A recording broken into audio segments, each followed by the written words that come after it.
just gonna start talking about the NYPD in New York City, New York Police Department is having a few some issues with us. The music will be looping in the background. Just bear with me. This is the first one. This is the first episode. So they have stopped. They're kind of on a mini strike, but not like a. We're not going to show up to work, but we're going to do like reduce duties.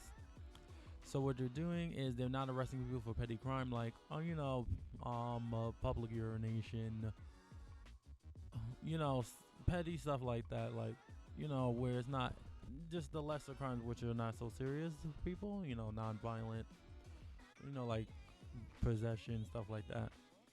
And Business Insider did this article because in New York they have this the police department practices the broken window theory, and the broken window theory is you have this building, and if one of the windows breaks, you have to fix that window, or other windows will break and no one will ever fix any of them, and it'll lead to eventually the building decaying. So it's basically if you let lesser crime pass or slide, it will lead to more crime and more severe crime. And I mean, the city hasn't burned down yet, but I mean, it could be that it takes a while for something like that to take effect. I'm just gonna put on another song real quick because this keeps fading. There we go. Okay, so back to the NYPD. So they're on this mini strike. They about 94% of arrests have the percentage of arrests have went down by 94% for petty crime. And I mean, the city's not burning down.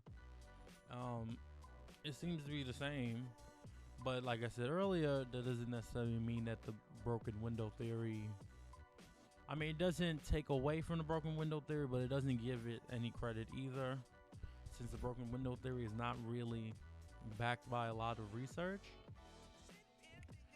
So, oh my god, this song has words. Hold on. But anyway, the city is not burning down, so it's just, what's wrong with the NYPD? I mean, I understand that the two cops were killed, and that's what, everyone's speculating that they're obviously upset for. And obviously, yeah, you should be upset, but I don't understand why do we always have to blame the movement for extremists? And then we neglect the fact that the guy who did do the shootings was just obviously mentally ill. And when you're mentally ill, you'll grasp at anything to rationalize your actions. And it doesn't mean that you even understand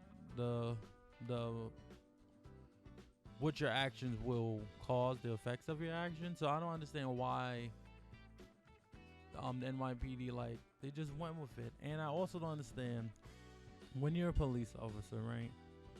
Your job is to protect the people, protect and serve. If you see a cop doing something wrong, you should be mad at the cop. And you shouldn't be mad that when people feel like a cop who did something wrong didn't get there wasn't any justice served. You shouldn't be mad at the people for seeking that justice. You should be mad that, well, why was one of my colleagues or co-workers, why did he do wrong, or why did he or she do wrong?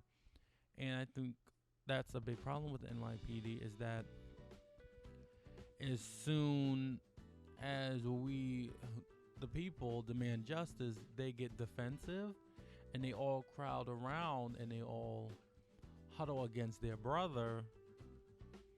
But if your brother did wrong, you should, especially, it's not family, even though they probably feel ostracized by societies to some extent. But with family, you have an obligation to your family first. And NYPD, you took an oath to protect the people. So, why are you taking these oaths? It's just like when a politician messes up, there's no people I mean, there's probably people that will support them, whatever. But it's not like we can just. It's not like there's a union or somebody like a strong force behind a politician. Usually, if a politician gets into a sex scandal, they're gone. Like, and it's really, even though it's public pressure, it's really on their own accord that they leave because, well, what are they gonna do? You know, nobody's gonna vote for them again. But NYPD don't have that type of cycle. You know, it's not like we elect each and every officer. So, I mean, I understand being upset about the cops being dead, but I don't understand being mad at Mayor Bill de Blasio. I don't understand being mad at people. It's not. They are mentally ill people that will kill at any time, and it's like, obviously, it has nothing to do with the movement. Because why would he shoot his wife or girlfriend? I don't know if it was wife or girl, but I think it was his wife. Why shoot her? I mean, shoot her and then drive all the way up here. Like, you're not even from New York. So I don't like it. It's like the NYPD is just throwing a tantrum based on someone mentally ill, and I don't understand the reaction. And we have to change the way the NYPD is. Like, it shouldn't be a gang. Like, it really is a gang, and it shouldn't be a gang. It should be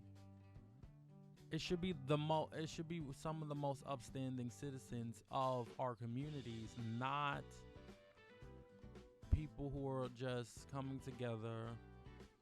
And I mean, I don't mind them building a brothership, but it should be that if your brother turns on what your group stands for, that we don't still go and support this guy or this girl who is tarnishing what everybody stands for. The police department should not be a group of people that is hated, to be honest.